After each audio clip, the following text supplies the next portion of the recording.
in this election. Multiple election lawsuits go after a group funded by Facebook CEO Mark Zuckerberg.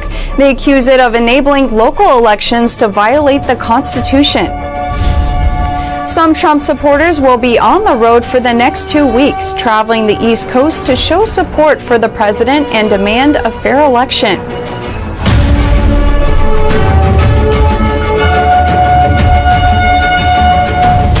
Members of Arizona's Republican state legislature held an election integrity hearing yesterday. The panel of lawmakers was joined by Rudy Giuliani and Jenna Ellis from the Trump campaign. The hearing had witness testimony and questioning about allegations of widespread voting fraud. NTD's Christina Kim gives us the overview. The hearing began at 11 a.m. Eastern Time. Rudy Giuliani spoke first, saying that the legislature of Arizona has complete and absolute power to regulate the selection of electors in a presidential election. Your political career is worth losing if you can save the right to vote in America. In fact, I may get you it. Because at times in our history, certain men and women have stepped forward and lost their political career to give us the rights that we have. Giuliani added that the Supreme Court ruled that state houses and senates can reclaim the power to name electors. Ellis said when the voice of the people is corrupted through fraud, it is the duty and obligation of the legislature to prevent false results from being certified. But Arizona Secretary of State Katie Hobbs, a Democrat, said she has seen no evidence of irregularities or fraud that would overturn the results of the election. Matt Brainerd is the executive director of Look Ahead America and the former data chief and strategist for Trump for president. He spoke of his findings on early absentee votes from Maricopa County. He said 44% of people in this group never requested absentee ballots, but received one anyway. Brainerd said he will update his findings as the other counties in Arizona release their data. Dr. Shiva Ayyadurai spoke next. He holds 4 degrees from MIT, is a Fulbright scholar, and a world-renowned systems scientist, inventor, and engineer. Ayyadurai looked at the official data from Arizona Secretary of State and created a graph showing the cumulative votes for Biden and Trump. Using those results, he went through multiple computer simulations that used different combinations of vote allocations from different political parties that could reproduce what happened on election night. After many different combinations of votes, one scenario matched the actual curves on election night almost perfectly. In this scenario, Biden got 130% of votes from Democrats and Trump got negative 30% of votes from Democrats. I find it highly implausible because this means that Mr. Biden got 130% of Democrat voters and negative 30%, and President Trump got negative 30%. So how? Ayyadurai said there are some ways these results could have occurred. One is that there's a demographic within independent voters who voted for Biden that the model didn't account for. Another possibility is if Biden's votes were multiplied by 1.3, meaning each vote for Biden actually became 1.3 reported votes, and Trump's votes were reduced by 0.3 votes. He said a combination of these two things could have happened and noted he will continue to analyze the situation. Christina Kim, NTD News. During the hearing, Arizona Secretary of State Katie Hobbs certified the state's election results. She said every Arizona voter should know that they can stand proud that this election was conducted with transparency, accuracy, and fairness in accordance with Arizona's laws and elections procedures, despite numerous unfounded claims to the contrary. President Trump on Monday said the 2020 election was rigged. He accused Democrats of playing games on a scale never seen before, as he called into a hearing on Arizona's election. The election integrity hearing held in Arizona on Monday received a phone call from the president. Well, thank you very much. I've been watching the hearings and they're fascinating, incredible, and I want to just thank all of you. He called the 2020 election the greatest scam ever perpetrated on our country. I know that we won Arizona, and we won Michigan, and we won Georgia, and we won Pennsylvania, and we won Wisconsin. But what they did is they played games, and games like nobody's ever seen before. This is the first time Republicans or first time anyone has fought back. Trump's attorney, Rudy Giuliani, and Jenna Ellis facilitated the call as members of the Arizona legislature, witnesses, and attendees of the hearing listened. During the call, President Trump accused Republican Arizona Governor Doug Ducey of rushing the certification process amid voter fraud allegations. He just rushed to sign certificates so that Kelly gets into the Senate as soon as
He said, "In Arizona, we have some of the strongest election laws in the country." He wrote, "We've got ID at the polls.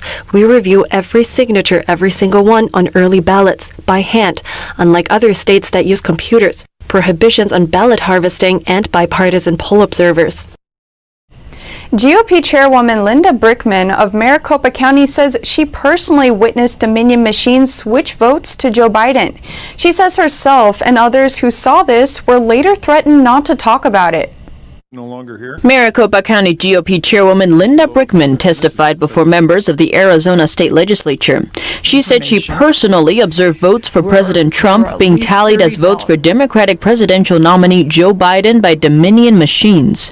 I observed with my Democratic partner the preparation of a new ballot since the original one was soiled or wouldn't go through the tabulators. Brickman is a veteran county elections worker and the GOP head of one of the country's largest counties. Her testimony was submitted in a sworn affidavit under penalty of perjury. I read her a Trump Republican ballot, and as soon as she entered it into the system, the ballot defaulted on the screen to a Biden Democratic ballot.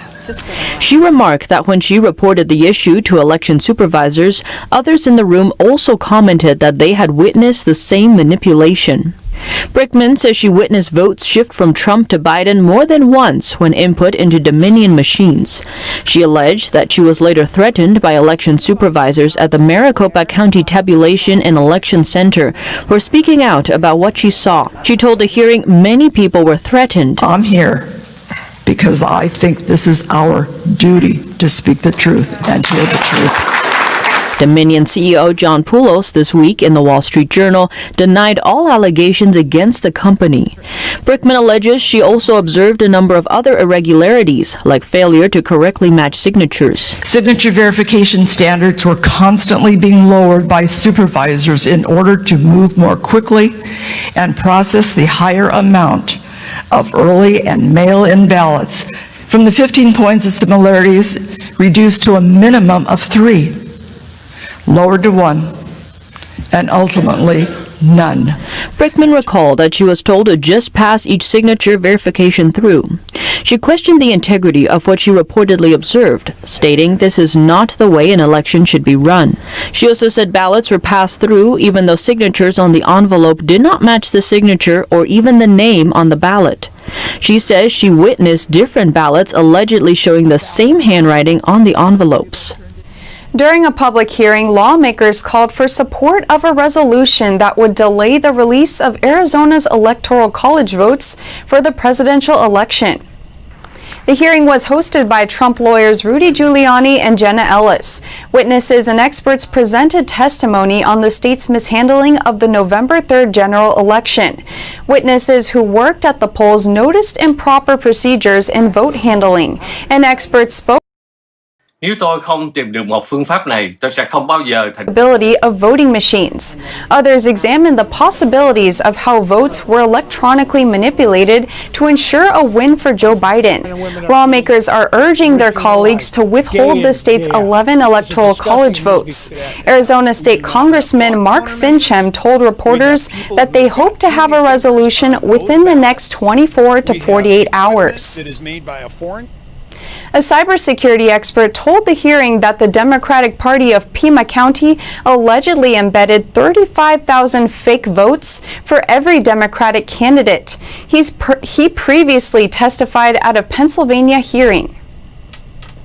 Up these machines. Cybersecurity expert and retired Army Colonel Phil Waldron testified in front of members of the Arizona State Legislature on Monday. Colonel Waldron presented an analysis of data that shows a vote spike on Election Day shortly after counting started. Arizona was a little bit different. It had a pretty strong rise right up at the front, the first part of voting day, whereas the other states, and I can show you those, have a gradual increase in votes. But this injection spike at 8:06:40 p.m., and this is adjusted from Zulu time, so this is 143,100 votes that were injected. That was in excess of what the machines could have processed. He presented an email sent on November 10th from an anonymous individual claiming to have witnessed a detailed plan to embed 35,000 fraud votes to each Democrat candidate's total votes while at a Pima County Democratic Party meeting in September. The source sent the email to the Criminal Division of the Department of Justice and all members of the Arizona legislature. It says that please be advised that Pima County Recorder and the Democratic Party added fraud votes in the initial count to the vote by mail totals released at 8 p.m. on November 3rd, 2020. So this coincides with what we observed in the data analytics at that spike. We weren't aware of this email until after the fact. So there were approximately 35,000 fraud votes added to each Democratic candidate's vote totals. According to this individual, who appeared to be an IT specialist in Pima County, the 35,000 votes were embedded in a spread configured distribution and auto-adjusted to the real voter turnout. The fraud votes applied to both local and federal election candidates. They were distributed based on the voter turnout carefully so they wouldn't look suspicious. That's correct. They move the algorithms around to different precincts until they get the aggregate number that they want and need, and then they shift the algorithms to other precincts.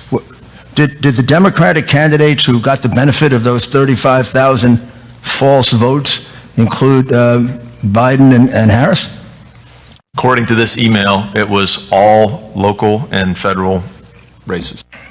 So if that were true, then the result of the election is totally opposite the one that they're so anxious to certify.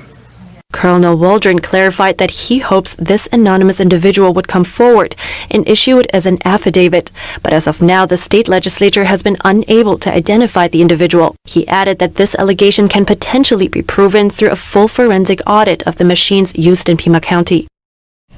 Congressman Paul Gosar, alongside Arizona lawmakers, gave us their reactions to the hearing. For one, Gosar says this is a bipartisan issue and every lawmaker should be on guard. At a press conference during the Arizona election hearing, Republican Arizona Congressman Paul Gosar says this election issue should concern everyone. This is not even a partisan issue. This is a bipartisan issue. In fact, one of my colleagues, a very liberal member from Maryland, Jamie Raskin, sits on government oversight, has actually introduced legislation because he was so concerned about the corruptibility in the 2016 election in regards to Russia. Bingo! So we ought to be doing this across the board for transparency to the American public. Mark Fincham, a Republican Arizona state representative, says the problem is all about the chain of custody of ballots. Cannot emphasize that enough. We do not have fraud countermeasures. We have people who have got too many fingers on those ballots. We have equipment that is made by a foreign country that is 100% corruptible. And we've got a duplicitous organization, that would be our elected officials, who are permitting the sequestration of that instead of showing transparency and say, you know what, you don't have to give us a subpoena, you don't have to impound the machines. Tell you what, pick one, let's do a forensic audit. All I'm hearing is crickets, and that is unacceptable. Sonny Borelli, an Arizona state Republican senator, pointed out how House Speaker Nancy Pelosi once said in 2017 that the election had been hijacked and hashtagged follow the facts. But now he says they want to shove the facts under the carpet. Miguel Moreno, NTD News. During the Arizona hearing, a cybersecurity expert told the panel that the Department of Homeland Security analyzed the research on U.S. voting system vulnerabilities. He claims that after analyzing the data, DHS determined the software had multiple vulnerabilities back in August. Phil Waldron, a cybersecurity expert and retired Army colonel who specialized in information warfare, testified at the Arizona public hearing before GOP legislators. Waldron said he shared his team's extensive research into U.S. voting systems vulnerabilities with local Texas DHS personnel months before the election. Some of the vulnerabilities include the machines being connected to the internet and malware. When I started working on this project in August, I called them up, said, you guys have got to come out and look at it. They did. They spent an initial 3 hours going through this data. At the end of that one of them said, "I think I need to go outside and throw up." He said that DHS personnel also had multiple follow-ups and received over 600 gigabytes of data that had been accumulated over time. Our team provided them over 200 gigabytes of confirmatory data, and they analyzed that. After they analyzed, there was a scan, a passive scan done. They conducted a limited scan and determined that there were vulnerabilities. They held numerous meetings with their folks, the CISA cyber side, and the INA, which is the Intelligence Assessment Division. He also claimed he was told by local DHS personnel that members of CISA's election division would not participate in the internal meetings or briefings about the material his team provided. One of the GOP legislators noted that Chris Krebs, the former director of CISA, stated that the 2020 election was the most secure in history. He stated, we're not connected to the internet. He stated no votes leave this country. This is all things he's stated publicly. It's all on the CISA website, correct? Right. So are you willing to say under oath that you have seen the connection to the internet? You have seen it go offshore to Germany, Frankfurt. Are these things that you have personally seen and can say that is not true? Our white hat hackers, yes, they have that traffic in the packets. So why would he make that kind of comment, do you think? Either not knowing, believing the myth, or not wanting the truth to be known. When Krebs was director of CISA, the agency, along with other members of the Election Infrastructure Government Coordinating Council, released a joint statement declaring the election as the most secure in American history. It stated there is no evidence that any voting system deleted or lost votes, changed votes, or was in any way compromised. The agency failed to mention that Dominion as well as Smartmatic are members of the council. Krebs was fired by President Trump earlier this month after the statement was released. Contractors have been lied to by home. In Monday's Arizona election hearing, rally goers watched it on a big screen outside the building. We caught up with a couple of them to hear what they have to say. Trump supporters gathered outside the Arizona hearing on Monday. One rally goer said he was happy NTD was live streaming the hearing so people can get all the information. We asked him how important getting access to the truth is right now. Oh my God! I mean, if they don't fix this, if they don't figure it out, we'll never have another legal election at all. It'll never happen again. He says whoever took part in election fraud needs to be held accountable, and everything needs to be transparent. It needs to be shown to the American people and to the world that we will back our elections and their elections are truthful. We also spoke to Dr. Cordy Williams, who founded 1776 Forever Free. He says he started it to bring people together under the Constitution and to help protect Americans' freedom. He says the hearing is a step in the right direction. I think it's amazing. I think it's needed. Now the question is how the legislature is going to respond, and whether they're going to respond out of some political pork barreling, do what's right for the governor, their buddy, or whether they're going to respond to what the Voice of Patriots is saying. And what the Voice of Patriots and the evidence is saying is this was a fraudulent election. He says we're fighting communism within our own government, and that it's no longer about Democrats versus Republicans. What have we become as a country when we're almost like the book burning that occurred in World War II, where there's one narrative out there. Every American, whether they're liberal or Democrat, it's not liberalism anymore. It's either you're American or you're not. And every American out there needs to be scared for their life, their family, and what the future holds. He says some election and government officials seem to be okay with fraudulent elections, and he is concerned about the direction the country is headed in. And today they got more than 200. Rally-goers in Arizona expressed their gratitude towards NTD for reporting on the hearing and bringing the truth to a wider audience. That's going to be these two lovely people over here in the corner.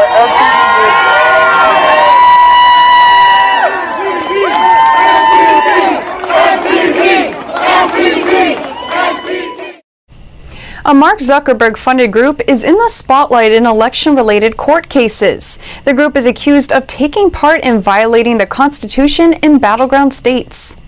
Post-election lawsuits accuse a group funded by Facebook CEO Mark Zuckerberg of helping violate the Constitution in key battleground states. Zuckerberg and his wife Priscilla Chan committed $400 million to the Center for Tech and Civic Life. The nonprofit gave money to over 2,500 local election offices across the country. According to lawsuits filed by the Thomas More Foundation's MSTAT project, the group gave over $6 million to officials in Fulton County, Georgia, and to 5 cities in Wisconsin. The Wisconsin filing says state law doesn't allow cities and counties to take in millions of dollars from a wealthy partisan actor like Zuckerberg. The Georgia filing says the money was used to pay ballot harvesters and political activists to manage ballots. It also said the money was used to consolidate counting centers in urban areas to move hundreds of thousands of questionable ballots in secrecy without legally required bipartisan observation.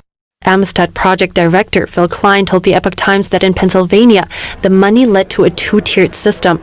He said Democrat strongholds allowed voters to fix ballots against state law, but Republican areas did not because they refused to lie and because they didn't have resources or Zuckerberg funding. Klein said the center funded ballot boxes that were densely placed in a Philadelphia county, but few were sent to counties that Trump won. He also said they consolidated polling places in a way that disenfranchised Republican strongholds, violating the Equal Protection Clause. Klein says similar issues came up in other states, including Michigan. Attorney Sidney Powell says an unknown person removed a Dominion voting system server from a recount center in Fulton County, Georgia, in the midst of her voter fraud lawsuits. She said on Fox that someone went down to the location where the voting machines were, claimed there was a software glitch, and apparently left with the missing server. Powell said the alleged removal took place when her team was seeking a temporary restraining order against the resetting, wiping, or altering of any of the Dominion machines. Dominion software and hardware features prominently in the 2 election-related lawsuits filed by Powell in Georgia and Michigan. The lawsuits claim that the software is vulnerable to manipulation that led to altered vote totals in the November election, and that upcoming runoff elections are also vulnerable. Pennsylvania lawmakers have formally introduced a bill to dispute the election results. They're asking the state to retract its certification of the results. Republican state lawmakers in Pennsylvania on Monday introduced a resolution to dispute the results of the 2020 election. The bill says that state officials have infringed upon the state legislature's authority by unlawfully changing election rules. The resolution calls on the Secretary of State to withdraw the premature certification, declare the election to be in dispute, and urge Congress to declare the selection of presidential electors in dispute. This, as one of the state's Republican senators said on Friday that the GOP-controlled state legislature will make a bid to reclaim its power to appoint the state's electors to the Electoral College. The bill has been co-sponsored by 41 lawmakers. It requires 102 votes to pass. The state has 109 Republicans in the House. The resolution listed 3 illegal actions by state officials and the state courts. That includes the state Supreme Court extending the deadline of accepting mail-in ballots, its ruling that signatures on mail-in ballots don't need to be verified, and the Secretary of State's encouraging certain counties to notify party and candidate representatives of mail-in voters whose ballots contained defects. All of the changes are contrary to the Pennsylvania Election Code, which forbids the counting of defective mail-in ballots. The resolution also lists a variety of election irregularities and potential fraud that includes the issues brought up by witnesses during the Senate hearing last week. Penny Zhou, NTD News. Democrat State Assemblywoman Christy Smith conceded defeat in a tight congressional. So this may be a little crazy, but this one 5th District, it handling Congressman Mike Garcia a bitterly fought win. Smith sought to unseat Republican incumbent Garcia, but lost by 333 votes. Garcia called the battle to retain his congressional seat tough. After winning, he said he would push to get federal virus relief funds to individuals and small businesses. The race remained close. Smith was ahead at one point, but Garcia later passed her and kept a narrow lead. Smith said that despite ballot reviews and vote curing, she still came up short. Garcia also beat Smith in May in a special election to fill the same House seat left vacant by former Democrat Congresswoman Katie Hill. More Trump supporters are coming together to address their concern about ensuring a fair election. Aside from the Stop the Steal rallies nationwide, one group will be hitting the road for 2 weeks. They told NTD about what brings them together. A group of Trump supporters kicked off a bus tour in Florida on Sunday. Called March for Trump, the group plans to show their support for the president by traveling to 18 states, including battleground states like Georgia and Pennsylvania. One of the event organizers, Amy Kramer, said the presidential race is not over. Regardless of what the mainstream media and the Democrats would like you to believe, it's not over. The people choose the president of the United States, not the media, and we're mad as hell about it. They have, for 4 years, they've tried to overthrow this president, and now they are trying to steal an election, and we're not going to stand for it. And so we are taken to the streets. The group's final destination is Washington, D.C., where they plan to have a march for Trump on December 12th. We want the people to come out and see that, you know, the people are mad, that come stand with us and let our president know we support you, we have your back, and we're not going to let this election be stolen.